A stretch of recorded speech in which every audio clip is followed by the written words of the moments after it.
I'm 28 male, married to Jane, 27 female. My love story is very simple and short. Jane and I met through an online dating app. I'm not really an online dating guy, but I was going through a really hard breakup in my early 20s. My friends saw me in a very miserable state, and they forced me to join a dating app. They just went ahead and made a profile without asking or telling me. They just informed me later that they had done it. I was sort of mad at them, but I thought I might as well give it a try. I went through some of those profiles. One of them turned out to be Jane. We connected and went out on a date after a couple of conversations. The date went well, and we began to meet frequently. After a while, we fell in love, and I decided to make things permanent and proposed to her. Jane said yes, and we got married immediately. My daughter, Lily, was born about 8 months ago, and it was the happiest moment of my life so far. Jane and I had been so excited to become parents. We had always looked forward to it, and could not wait to handle this new joy and responsibility of life together. After that, however, Jane was going through postpartum depression, and it really got bad. I knew, and I was familiar with it, but it turned out to be worse than what I had expected. Jane was in a really miserable state at times, and it pained me that I could not just pull her out of it. I tried my best to be there for my wife and my daughter. I tried to handle a lot of work. I even took a few weeks off from my job until we found a good nanny. I helped Jane with Lily, and I did everything that I could do to make her feel loved by me. However, her condition was not getting better mentally, and our doctor suggested that we consult a psychiatrist as that would help. He assured me that a lot of new parents went through it, and there was nothing extremely abnormal about it. I began to feel drained by this huge change in life. We went to the psychiatrist, as suggested by the doctor, and our treatment and therapy began. I could feel immense change in me, and Jane also said that she was beginning to feel better. I was glad that we found a good nanny. I was able to return to work again, and life was getting normal. Things got even better when Jane's sister, Bonnie, and her husband, Dave, moved to New York from another city. They took an apartment that was quite close to ours, and that changed a lot of things. We began to hang out together, and that really cheered Jane up a lot. Bonnie and Dave often offered to babysit Lily, and they were really good at it. That allowed us to get our date nights back. I made sure to surprise Jane with little things to make her feel loved and cared for. However, one day, a strange incident happened.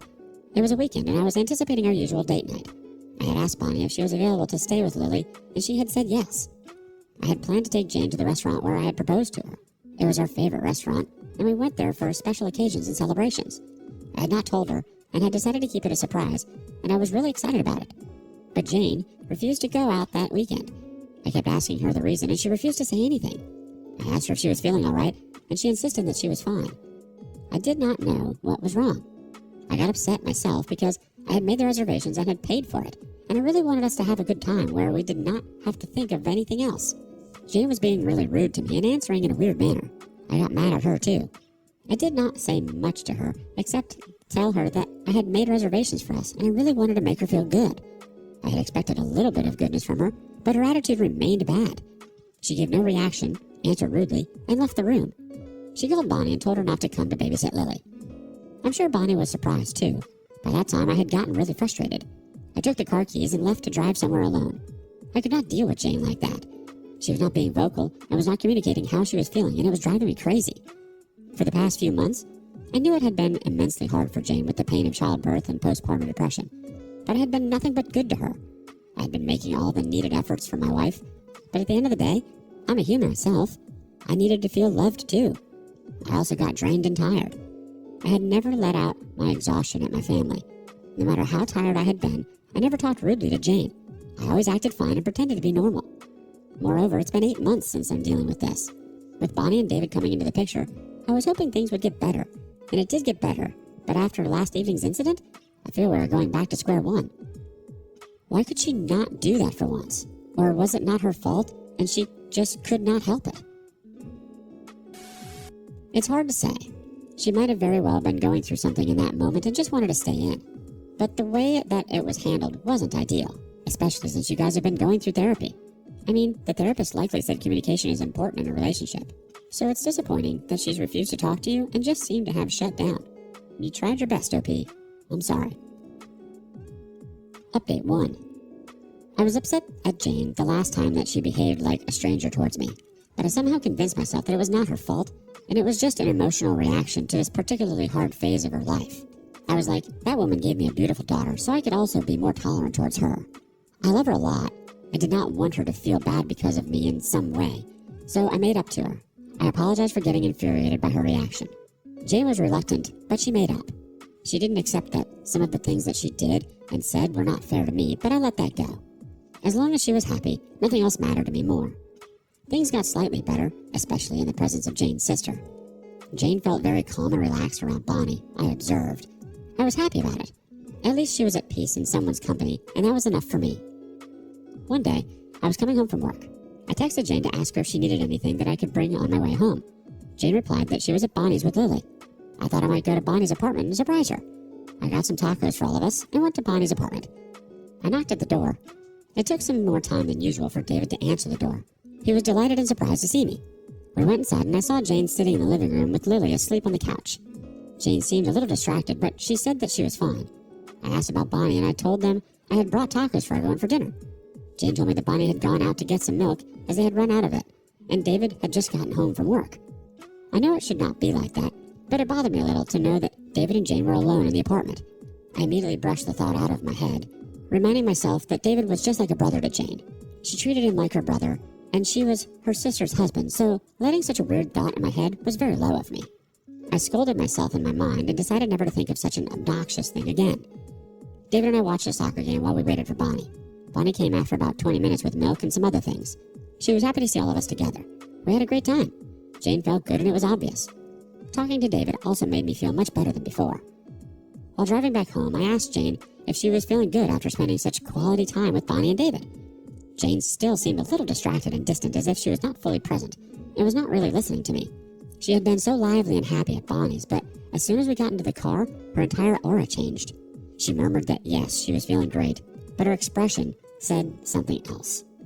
I did not want to ruin our moods, so I let her be and dropped the conversation without pressing to discuss anything further. When we got home, I put Lily to sleep and kissed Jane. She barely kissed me back and said that she was too tired and needed to sleep. I wonder when Jane would get normal with me. I'm really missing my wife, that way she used to be. I want my normal, lovely, and happy Jane back. I wanted her to be joyful and at peace. Seeing her so distressed is really painful for me too. She's rejecting any sort of love that I'm offering her. She's not reciprocating the efforts that I'm extending to her. I don't know how long I can endure this behavior before I go insane. She makes me feel as if I'm a stranger to her, and it hurts more than I could ever imagine. I want my normal life back with my wife and daughter. I don't want to be waking up every day to a distant Jane who would not open up to me and push me away every time that I took a step towards her. I want her to feel at ease and behave normally like the happy family that we used to be. Any advice on dealing with this severe postpartum depression would be really helpful. Can you speak to your therapist? I think if you're noticing something off with your wife, it's important to speak to them about it. And just try to remain supportive of your wife. It's definitely a hard time to navigate, but the best thing you can do is be supportive and help around the house and with Lily as much as you can. Update 2. My instinct says that Jane is up to something, but I don't know if I'm just overthinking. I continued being good to Jane, and she continued being distant and kept pushing me away. It was driving me crazy because I was unable to grasp the actual problem. I could not find a solution until I was aware of what was actually wrong. A few weeks later, it became clear to me why she had been acting that way. A few weeks ago, I was sitting in the living room, and Lily was in her cot. Jane was in the kitchen, making lunch for us. Her phone began to ring. At the same time, Lily began to cry, and I had to pick her up. I called Jane, but she probably didn't hear me. I took the phone to take it to Jane, but saw her on screen that it was David who was calling her. I picked up the phone thinking it must be Bonnie, but it was actually David. He was a little disturbed when he heard my voice, as if he was not expecting me. I asked him how he was, and then he had told me that he had dialed Jane's number by mistake. He had meant to call someone else. He muttered and then hung up the call, saying that he was at work and was busy. Jane came into the living room asking who had called on her phone. I told her that it was David and that he had called her by mistake. Jane's face turned red. She got really mad at me. She began to speak really loudly and asked why I had answered the phone without asking her. I told her that I was bringing the phone to her in the kitchen, but I saw David's name, and so I answered it. Jane began to lecture me about how I had abraded her privacy. She said that it had showed that I had no respect for her. I assured her that she was overthinking it and making things up. I had just done it, so the call was not missed. Jane scared Lily so much that she started crying inconsolably. Jane still did not stop and kept shouting.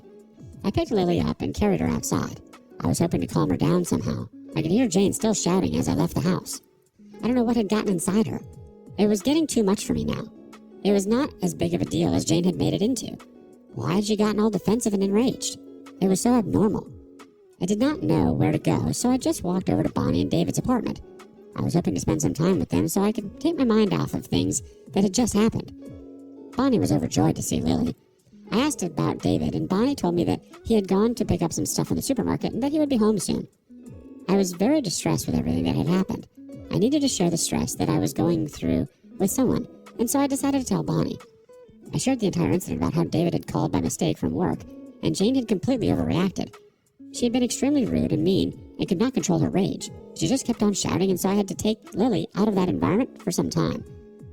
Bonnie stopped me in the middle of the narration of the incident and asked if I was sure that David had called, as David had been home all day and had not been to work that day.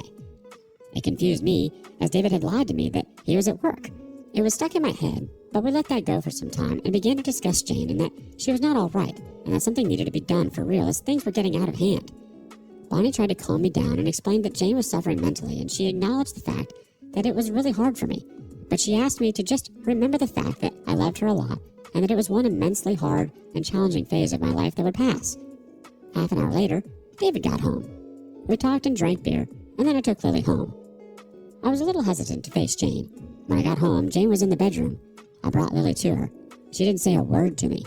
She took Lily in her arms and kissed her. I went forward and kissed Jane, and she let me. She whispered a sorry to me, as Lily was asleep and Jane did not want to wake her up. I nodded and mouthed, "It's okay." I felt really good as I realized that there was hope after all, and eventually things would get normal again. Oh, okay, I see now. The moment someone gets mad at you for answering your phone or handing you their phone means they have something to hide. At the same time, anger like that can be a sign of postpartum depression. Something definitely sounds off, that's for sure. Update 3. My instinct said that it was way beyond postpartum depression. Indeed it was. After the last update, I was hoping that things would get better between us. However, that feeling did not last long, as I got to know the reality behind Jane's actions.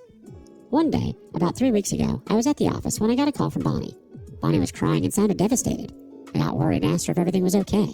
She said that we needed to meet to talk about something. I said that I was at work. She said that it was extremely urgent and she could not tell it over the phone. She asked if I could meet her somewhere outside the house. I said sure and told her to meet me at a cafe in an hour. Bonnie warned me not to tell about it to anyone. It felt weird why she wanted to keep it confidential. I got off work early and drove to the cafe. Bonnie was already there. She looked really bad. It was obvious that she had been crying her eyes out. Her hair was a mess. She told me that Jane and David were sleeping together. My mouth dropped open in disbelief. Out of all the things that I had thought of on my way, that was not even close. She continued and told me that she was at our house and she was looking after Lily as Jane had asked her to take care of Lily for a day when she was out shopping for some stuff. Lily was sleeping and Bonnie just sat down and read a book. She thought she heard Lily cry, so she looked into the baby monitor, but the baby monitor was not working. While trying to fix the monitor, Bonnie began to go through the computer where all the footage of the baby monitor was recorded. As the monitor started working, she began to go through the computer to kill time. She went through some files and stumbled upon some old footage recorded by the baby monitor. She saw David in one of them, followed by Jane, and they started having sex. Bonnie said that she could not stop crying since then. I could not believe what Bonnie had just told me. She immediately opened her phone and showed me the image. She said that she had kept a copy of the recording just in case. She was going to use it to confront Jane and David, but she needed to run it past me first. After listening to all of this, it began to make sense. Jane had reacted so weirdly at David's call because she was guilty of cheating on me with him. She had been alone with him one day. I could put all of those weird incidents together, and they began to make sense now.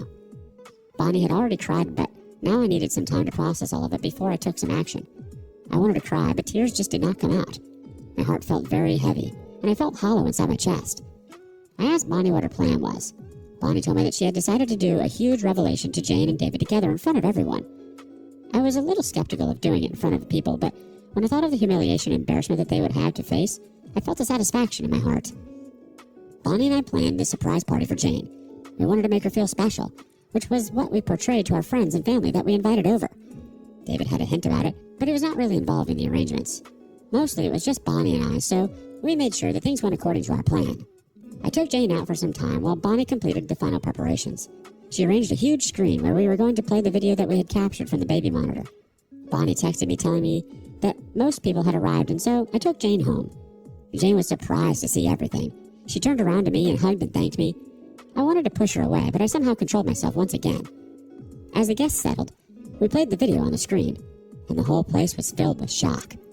All of them began to whisper and murmur among themselves. Jane's mother slapped Jane in front of everyone before leaving without saying a word. David and Jane had nothing to say. They knew saying anything was useless, and nobody was going to believe them either. When all the guests had left and it was just the four of us, I told Jane that I had filed for divorce and that she would see me in court. Bonnie screamed and abused David and Jane and left the apartment. She went to live with her parents. She too was taking a divorce. I moved out of my house that very day and shifted with a friend for a few days until I found a new place. It hurt like hell. I had been betrayed by David, whom I had considered my brother, and Jane, who was my wife and the mother of my beautiful daughter. I felt really bad for Lily and for the kind of mother that she had. We got divorced and I got half custody of my daughter. I'm hoping to get complete custody soon as Lily grows a little. It will be easy because Jane does not earn much. As for David, he got fired from his job because he was actually working for one of Bonnie's friends. When Bonnie's friend found out about Jane and David, he obviously sided with Bonnie and fired David. Seeing David jobless and humiliated made me feel slightly better. He really deserved it. I had kept him like a brother, and he had chosen to stab me in the back, and he also deceived his own wife. I'm trying my best to put this nightmare behind me to start a normal life where there is only a place for my daughter, Lily. I'm sorry, OP. It's undoubtedly a difficult situation, and you honestly did all you could. You treated her so well, and you were trying to make it work. You didn't deserve that at all, especially from Jane and David. You trusted them both. Moving forward, it's crucial to focus on healing and being the best you can be for Lily. I have no doubt about the latter. Honestly, Jane doesn't deserve the happiness that you and Lily could have given her. She lost the right to that the moment she thought of cheating on you. She lost out on something so beautiful, but you sure did get yours. Kudos on the big reveal. Wishing you and Lily all the best, OP. What do you make of this? What would you have done when you found out?